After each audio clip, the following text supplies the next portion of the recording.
They put my name on a chair near the restroom door at my own husband's funeral, not beside Arthur's casket. Not in the front row, where a wife of 51 years belongs. Near the hallway, where people passed by with paper cups of water, where the restroom door opened and closed with a soft wooden click, where strangers lowered their voices as if grief could be tucked out of sight. I stood there for a moment in my navy cardigan. The one Arthur always said made me look steady as Sunday morning. My hands were folded around the small black purse I had carried to church for years. Inside it was Arthur's handkerchief, pressed and folded the way he liked it, and a sealed envelope I had not yet found the courage to open. A young funeral assistant looked at the seating card in her hand, and then back at me. "Mrs. Whitcomb?" she asked softly. I nodded. She gave me a careful smile, the kind people use when they are afraid of touching pain too directly. "Your seat is right over here." I followed her eyes. There it was. Eleanor Whitcomb, printed neatly on a small cream card and placed on a chair beside the side hallway, 3 rows from the back, close enough to hear the sink running whenever someone opened the restroom door. For a second, I thought there had been a mistake. Then I looked toward the front. My son Mark was sitting in the first row. His wife Jill sat beside him with tissues folded in her lap, greeting people as they leaned down to kiss her cheek. My grandchildren were there too, lined up beside their parents, polished and still. Jill looked almost like the hostess of the day, nodding gently, accepting sympathy, touching shoulders. Mark saw me. Only for a second. Then he looked down at the program in his hands. That was when I knew. Mistakes make people hurry to fix them. Choices make people avoid your eyes. A cousin of Arthur's glanced from me to the front row, her mouth parting slightly before she looked away. 2 women from church whispered near the flowers. Someone gave me a sad little smile, as if I had chosen to sit there because I was too fragile to be closer to my own husband. I did not correct them. I did not raise my voice. I sat down slowly, smoothing my cardigan over my knees, while the restroom door opened behind me again. The service began with soft organ music and the smell of lilies, so thick it almost covered the smell of old carpet and raincoats. I kept my hands folded in my lap. I had learned over many years that a woman can hold herself together in public while something inside her is quietly coming apart. The pastor stood near Arthur's casket and spoke about faithfulness. He spoke about a man who got up early, worked hard, kept his promises, and loved his family in quiet ways. Every sentence felt like it belonged to the life Arthur and I had built together. But no one looked toward me when those words were said. They looked toward the front row, toward Mark, toward Jill, toward my grandchildren, sitting straight and solemn beside their mother. I sat near the hallway, with the sound of water pipes behind the wall. The room was full of people who had eaten at my table, celebrated birthdays in my living room, and watched Arthur kiss my cheek every Christmas Eve. But in that moment, I felt like a visitor who had arrived late and been placed wherever there was room. Mark stood when the pastor invited family to speak. He buttoned his suit jacket the way Arthur used to, though Arthur's hands had never trembled when he did it. Mark talked about responsibility. He said his father had taught him how to be a man, how to carry burdens, how to look after family. I waited for him to say my name. He did not. Then Jill stood, pressing a tissue beneath one eye. "Thank you all for supporting our family during this transition," she said. Our family. This transition. As if my husband of 51 years had been a household change. As if I was somewhere outside the center of the loss, watching it happen through glass. A woman I knew from church leaned close to Jill afterward, and I heard Jill whisper, "Eleanor gets overwhelmed, so we kept her somewhere quieter." My face warmed, but I did not move. A few minutes later, Mark spoke softly to the funeral director near the aisle. "Mom doesn't need to handle decisions today," he said. "Just come to me." My cousin Ruth slipped into the row beside me and touched my wrist. "Ellie," she whispered, "why are you sitting back here?" I looked toward Arthur's casket and said, "That is a good question." The grandchildren walked past me after the prayer and hugged Jill first. Someone placed an extra folded program on my lap, like I was just another guest who had missed one at the door. The longer I sat there, the clearer it became that this was not confusion. It was arrangement. And I remembered something Arthur once told me at our kitchen table. When people show you what they think you're worth, he said, don't interrupt them too soon. A week before I sat near that restroom door, I still believed my family was coming closer to me. That is the part that hurts in a quieter way. After Arthur died, the house felt too large for my body. I walked from room to room without remembering why I had entered. His coffee mug was still beside the sink. His slippers were still angled toward the recliner. The newspaper, he never finished, sat folded on the side table, open to the weather, as if he might come back and complain that the forecast was wrong again. Mark and Jill arrived the next morning with 2 paper cups of coffee and faces arranged in concern. Mom, Mark said, taking the cups from Jill and setting one in front of me, let us handle everything. I remember looking at him then and feeling grateful, not suspicious, grateful. He was my son, Arthur's boy, the child I had rocked through ear infections, driven to Little League, prayed over when he lost his first job, when he put his hand on my shoulder and said, "You shouldn't have to think about funeral details. I wanted to believe I was being cared for." Jill opened her notebook at my kitchen table. She had already made calls. "I think elegant but simple is best," she said. "White flowers, navy programs, nothing too heavy." Navy. Arthur's colour. I nodded, because I did not have the strength to discuss ribbons, hymns, or whether lilies were too expensive. Grief makes small decisions feel like mountains. So I let them choose. I had let them choose many things over the years. Once, when Mark fell behind on his mortgage, I paid 2 months quietly from my savings and told Arthur it was for dental work. Every summer, Grace and her brother stayed with me while Jill said daycare was too costly. I cooked Thanksgiving, even after arthritis made my fingers swell around the carving knife. I loaned Jill money for a business course she never finished. And when Arthur noticed Mark calling less, I always found a soft explanation. "They're busy," I would say. I thought I was protecting Arthur from disappointment. Maybe I was protecting myself too. The day before the funeral, I chose Arthur's navy suit with shaking hands. I brushed lint from the sleeve and placed our old wedding photo on the dresser beside it. We looked so young in that picture. Arthur's smile was wide, and my veil was crooked because my sister had pinned it wrong. That was when I found the envelope in his desk drawer. "For Eleanor, when you are ready." I ran my thumb over his handwriting. Then I put the letter in my purse, thinking I would read it alone after we buried him. I thought they were helping me because they loved me. Later, I understood they were helping themselves get closer to the paperwork. The truth is, families do not usually push you aside all at once. They move you an inch at a time. At first, it was just shorter phone calls. Mark used to call on Sunday evenings, back when Grace was small, and Arthur would sit beside me pretending not to listen.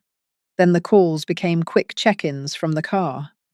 Then they became texts. Then they became silence, unless he needed something. "Mom, do you still have my birth certificate somewhere?" "Mum, what was Dad's old insurance agent's name?" "Mom, can you watch the kids next week? Jill's schedule is crazy." "Mom, do you remember that lemon cake recipe?" I always answered. That is what mothers do, or at least what I thought mothers were supposed to do. We answer, we soften, we make room. We pretend a request is the same thing as a visit because the truth would hurt too much to name. After Mark married Jill, the holidays changed first. Thanksgiving moved to her parents' house because they had more space, though Arthur and I had hosted it for 30 years. Christmas breakfast became Christmas afternoon, then the day after Christmas, then we'll drop by if the kids aren't too tired. One year I brought my lemon cake anyway, the one Arthur loved, the one my mother taught me to make in a chipped yellow bowl. Jill looked at it on the counter and smiled without warmth. "Oh, Eleanor," she said. "People don't really eat that kind of thing anymore." She set it near the back, behind store-bought cookies in a plastic tray. Arthur saw my face that day. He reached for my hand under the table, and I squeezed his fingers once to tell him not to say anything. I was always telling him not to say anything. When my birthday became a group text, I told myself everyone was busy. When Mark forgot Mother's Day, but called 2 days later to ask if we could keep Grace for the weekend, I told myself young families were stretched thin. When Jill sent invitations that sounded more like instructions, I told myself she was just organized. Love changes over time, I said. But sometimes what we call change is really distance wearing a nicer dress. After Arthur got sick, things became clearer. Mark visited less, but he had many opinions about medical bills. He wanted to know what Medicare covered, what the supplemental insurance cost, whether Arthur still had that old life insurance policy from work. He asked about paperwork before he asked how his father had slept. Jill started looking around the house differently, not like a daughter-in-law visiting, like someone measuring. "This place is a lot for 2 old people," she said one afternoon, standing in my kitchen with her arms folded. "Eventually, decisions will have to be made." Arthur was in the next room then, thin from treatment, but still sharp enough to hear tone, even when words were softened. Another time, Grace was setting the Thanksgiving table and asked, innocent as anything, "Grandma, why do you always sit in the folding chair?" No one answered. I remember Mark laughing once in the living room, pointing at Arthur's old fishing magazines, his model trains, the little wooden box where he kept matchbooks from places we had visited. "Dad keeps too much old stuff," Mark said. But it was not old stuff. It was our life, stacked carefully on shelves. And once, when Jill thought I was outside watering the mums, I heard her say into her phone, "When it's eventually Mark's place. We'll have to clear out almost everything." Eventually Mark's place. I stood there with the watering can in my hand, letting water spill onto the porch boards. That funeral did not create the disrespect. It only dressed it in black and made it public. At the reception afterward, people moved through the church hall with small plates and soft voices. There were sandwiches cut into triangles, coffee in metal urns, and a white cake Jill had ordered because she said it looked appropriate. I stood near the wall holding a paper cup I never drank from. Jill moved from table to table, accepting compliments on the service. Mark stood beside the pastor, nodding with that serious expression men use when they want to look burdened and important. I heard pieces of conversations as people passed. "She's holding up well. Poor thing. Mark has so much on his shoulders now." So much on his shoulders. I wanted to ask whose shoulders had lifted Arthur out of bed at 3 a.m, whose hands had counted pills, who had slept in a chair beside him so he would not wake afraid, who had warmed soup he could barely swallow and pretended not to cry when he apologized for needing help. But I said nothing. Then Jill stood near the coffee table with 2 women from her volunteer board and said the sentence that changed the shape of my grief. "Eleanor won't be staying alone in that house much longer," she told them. "We're going to make practical decisions as a family."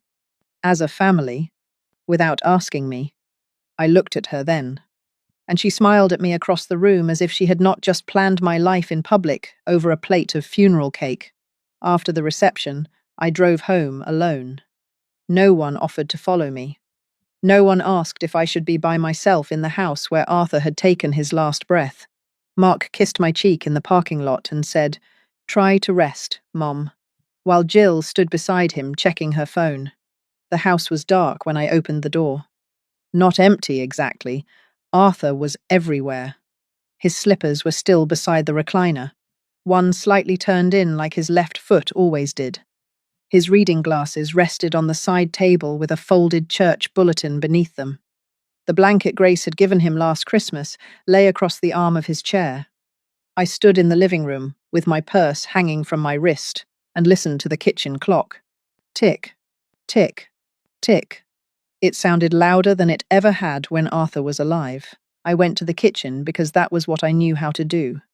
When a person does not know how to carry grief, she fills a kettle. She reaches for a cup. She wipes a clean counter that does not need wiping. I made tea in the blue cup Arthur used to warm for me on winter mornings. He would pour hot water in it first, let it sit, then empty it before adding the tea. Warm cup, warm hands, he used to say. I sat at the table and took the seating card from my purse. Eleanor Whitcomb, side row C. I looked at my own name until the letters blurred. That was when I cried. Not the pretty kind of crying people understand. It was quiet and tired. The kind that comes after a woman has held her face still for too many hours. Then I pulled out Arthur's sealed letter. My fingers rested on the flap, but I did not open it. Because before I could read his words, Jill's voice came back to me. Eleanor won't be staying alone in that house much longer. That sentence did something to the grief inside me. It did not take it away. It gave it a spine. I rose from the table and walked to Arthur's desk. The top drawer stuck the way it always had. Inside were bank envelopes, insurance papers, the house documents, and the estate folder Mark had asked me to bring to the reception. The first thing I opened was not the letter. It was the folder. For years, Arthur had handled most of the records. I let him because he was careful, and because marriage sometimes means trusting the person who knows where things are kept. But Arthur was gone now. And if decisions were being planned around me, then I needed to know exactly what was true. I wiped my eyes with his handkerchief, turned on the kitchen light, and whispered into the stillness, "Arthur, I think it's time." The folder was heavier than I expected, not because of the paper inside it, but because of how carefully Arthur had kept it. Every tab was labelled in his neat block handwriting. House, bank, pension, insurance, will, contact. I sat at the kitchen table with the blue teacup cooling beside me and opened the first section. There was the deed to the house. I had seen it before, years ago, when we paid off the mortgage, and Arthur took me to dinner at a little Italian place near the courthouse. But seeing my name there that night felt different. Not as decoration, not as a spouse in the background. My name was printed beside his, clear and legal, with survivorship language attached. The house did not become Mark's because Arthur died. It became fully mine. I touched the page with 2 fingers and breathed in slowly. The next section held a copy of Arthur's will. Then a small cream business card paper-clipped to the front. Helen Reeves, attorney at law. Under it, Arthur had written one sentence on a yellow sticky note. "Do not sign anything Mark brings without Helen." I sat back in the chair. The kitchen seemed to grow quieter around me. I found bank account summaries next. My name was listed as the surviving account holder. There was a pension survivor benefit letter folded into thirds, with a note from Arthur on the top. "Ellie, call them yourself. Do not let anyone speak for you." Then I found a draft form I did not recognize at first. It named Mark as an alternate financial power of attorney. Unsigned. Beside it was another note. "We discussed this once. I changed my mind." My hands began to tremble then, not from fear, but from the strange ache of being protected by a man who was no longer there to sit across from me. At the very back of the folder was a handwritten list. Things Ellie must not let them rush. Sell the house. Move. Give away my tools. Sign authority papers. Let anyone tell her. Grief makes her incapable. I pressed my hand over my mouth. What they did not know was that Arthur had seen this coming before I did. Only then did I reach for the envelope. "For Eleanor, when you are ready." I opened it carefully, trying not to tear the flap. Arthur's handwriting filled 2 pages. Not shaky, not confused. Steady, like him. He wrote that he had noticed Mark speaking over me. He wrote that he had seen Jill walk through our house with measuring eyes. He wrote that he was sorry he had not said more while he was alive. But he had been tired, and he had trusted me to know the truth when the time came. Then I came to the line that made me close my eyes. "Ellie, you were never a guest in our life. Do not let them seat you like one after I am gone." The funeral card lay beside the letter. Eleanor Whitcomb, side row C. I looked from one paper to the other, and the hurt in me changed again. It was still grief, but now it had Arthur's voice inside it. The next morning, I put Arthur's folder in a canvas tote bag and drove downtown before I could talk myself out of it. Helen Reeves had an office on the second floor of a brick building between a pharmacy and a tax preparer. It was not fancy. There were no marble floors or dramatic shelves full of leather books. Just a small waiting room, a pot of coffee, 2 green plants near the window, and a receptionist who said my name gently instead of rushing through it. When Helen came out, she did not look over my shoulder for Mark. She looked at me. "Mrs. Whitcomb," she said, taking both my hands for just a moment. "Arthur spoke very highly of you." Those words nearly undid me. Not because they were grand, because they placed me where I belonged, in the center of my own life. I sat across from her desk and opened the tote bag. I laid out the estate folder, the deed, the unsigned power of attorney form, the funeral seating card, and finally Arthur's letter. Helen did not interrupt. She did not tell me I was emotional. She did not smile in that careful way people use when they have already decided an old woman is confused. She read Arthur's letter slowly. By the time she finished, her face had changed. "I'm very sorry," she said. I looked down at my hands. "I'm not here to punish my son. I understand. I just don't want to be managed like furniture." Helen nodded once, as if that sentence told her everything. Then she began explaining things in a calm, plain way. The house was protected. I did not need Mark to manage it. I did not need to sign anything while grieving. I could update my own will. I could change beneficiaries on accounts that belonged to me. I could replace any old permission forms. I could notify the bank that no one else was to receive information without my written approval. Each sentence felt like a small light turning on in a room I had been afraid to enter. She helped me sign the first document that morning. Not revenge, not punishment. Just a clean revocation of old financial authority and a new instruction naming a trusted cousin and Helen's office as contacts if I ever needed help. Then she wrote down 3 more steps. Call the bank. Secure Arthur's records. Change the locks. I folded that paper and placed it inside my purse beside Arthur's handkerchief. By the time Mark called that afternoon, I had already signed the first document he never expected me to understand. I saw his name light up my phone while I was sitting in the parking lot outside the locksmith's shop, holding the new house key in my palm. It looked almost exactly like the old one. Same brass color, same little teeth along the edge. But it felt different. It felt like a sentence I had finally finished. I let the call go to voicemail. 5 minutes later, he called again, then again. His first message was soft. "Mum, just checking on you. I know yesterday was hard. Call me when you can." The second one sounded a little tighter. "Mum, I really need to know if you found Dad's estate folder. There are things we need to handle." By the third message, the softness had thinned. "I'm trying to take things off your plate. Please don't make this harder than it has to be." Then Jill started texting.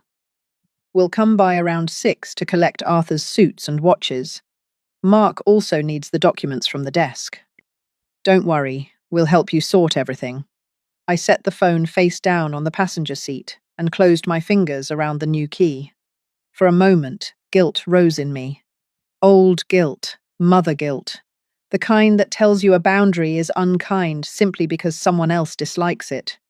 Then I remembered the afternoon Mark had let himself into the house while Arthur was napping. No knock, no phone call. Just the sound of his key in the lock and his voice calling, "It's me," as if that settled everything. Arthur had opened his eyes from the recliner and whispered, "Did he call first?" I had said no. Arthur had closed his eyes again. That memory made my hand steady. By 6:15, I was back home. The old locks were in a small cardboard box by the door. The new key was in my cardigan pocket. At 6:30, I heard it. A key sliding into the front lock. Then turning. Then stopping. There was a pause. Then another try. Harder. After that came a knock, sharp enough to make the glass tremble. Mum, Mark called. Open the door. I walked to the entryway and left the chain on when I opened it. Mark stood on the porch holding his old key. Jill was behind him, arms folded, her mouth already set. Why doesn't my key work? Mark asked. I looked at the key in his hand. Because I changed the locks. His face tightened. Mom, this is not like you. I heard Arthur's clock ticking behind me. I felt the house at my back. No, I said. It is not like the version of me you were counting on. Jill stepped closer. We are only trying to help. But then the questions came too quickly. Did you meet with someone? Did you sign anything? Where are the documents? Did you talk to Helen Reeves? That was when I understood they were not afraid. I was alone. They were afraid I was advised. For a moment, Mark and Jill stood on the porch as if the house itself had insulted them.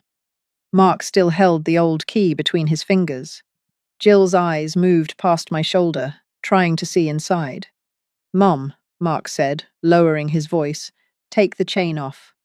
I did not move. Not until you both lower your voices. Jill gave a short breath through her nose. Eleanor, this is unnecessary. So was seating me by the restrooms, I said. That stopped them for half a second. Mark looked toward the street, embarrassed, as if the neighbours might hear that part. I thought about closing the door then. I almost did. But there are some conversations a woman should not keep carrying inside her chest. I unhooked the chain and stepped back. You can come into the kitchen, I said. Not the living room. Arthur's chair was still there, with his blanket folded across the arm.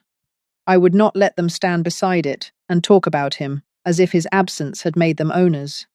They followed me into the kitchen. Jill looked at the table, at the folder stacked neatly beside my teacup, and her face changed. Mark noticed it too. Mum, he said, you're being dramatic. I sat down before answering. No, I am being careful. Jill kept her coat on. The funeral was stressful for everyone. The seating was just logistics. You're turning a hard day into something ugly. I looked at her for a long moment. Then I asked the question that had been sitting in my throat since the service. Who decided I should sit by the restrooms? Mark looked down. Jill answered too quickly. You looked fragile. We thought the front would be too much for you. So you protected me by removing me. Her mouth tightened. That is not fair. No, I said softly. It was not. Mark rubbed his forehead. Jill handled most of that because you weren't in the right state of mind. Nobody was trying to hurt you. But somebody was willing to humiliate me. He leaned back as if I had slapped him. Then, just like that, the conversation shifted. It always did when feelings made them uncomfortable. Mom, the house is too much for you, he said. The bills, the maintenance, Dad's things, it's complicated. You need help. I have help. His eyes moved to the folder. From Helen Reeves? Jill asked. I did not answer her directly. I opened my purse and took out Arthur's letter. The paper made a small sound as I unfolded it. My hands were steady now. That surprised me. Maybe grief trembles only until truth arrives. Your father wrote this before he died, I said. Mark's face softened for 1 second. Then caution returned. I read only one line. Ellie, you were never a guest in our life. Do not let them seat you like one after I am gone. The kitchen went still. Even the clock seemed quieter. Mark stared at the letter. Jill's eyes flashed, but her voice stayed smooth. Arthur was sick, Eleanor. He may have written that when he was emotional. I folded the letter once carefully. No, I said. He wrote it when he was clear enough to see what I kept excusing. Mark pushed away from the counter. What exactly are you doing? I am not signing power of attorney. I am not leaving this house because you are impatient. Your father's belongings will be handled by me. My pension is not family income. And from now on, nobody comes into this house without permission. Jill crossed her arms. You are making us sound like strangers. No, I said. I am treating you like people who forgot I was his wife. Mark's face hardened then. So you're choosing paperwork over your family? I looked at my son. and for the first time in many years, I did not soften the truth to protect him from it. "No, Mark," I said. "I am choosing truth over pressure." The room went quiet after that, not because they understood me, but because they understood the letter could not be argued with. They left 10 minutes later. Mark did not hug me. Jill did not say goodbye. The old key stayed on my kitchen table after Mark dropped it there, like he could not bear to hand it to me directly. When the door closed behind them, I stood still for a while. I expected to feel victorious. I did not. I felt tired. I felt sad. I felt like a mother who had finally stopped pretending the crack in the wall was only a shadow.